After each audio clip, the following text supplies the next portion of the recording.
In this video, we're going to be talking about how to use your Instagram edits for beginner's guide. So let's get straight into the video. So I've already opened my edits right over here. Click on the plus icon and click on gallery to go ahead and input or import any kind of videos or photos that you might have.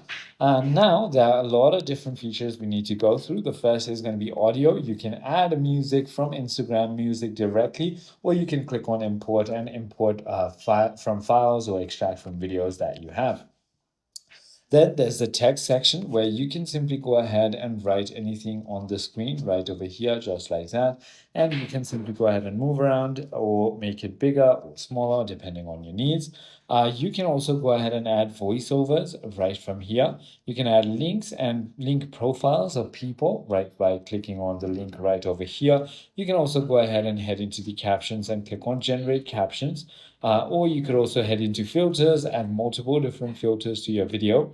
There's also adjustment tab. So here you can play around with your color like exposure, clarity, highlights, shadows, contrast, many more. White balance, your hue, saturation, luminance, and many more. So once you've done that, there's also other settings like overlay where you can add videos or photos on top of the videos that you already have, sound effects that will be very handy, and many more.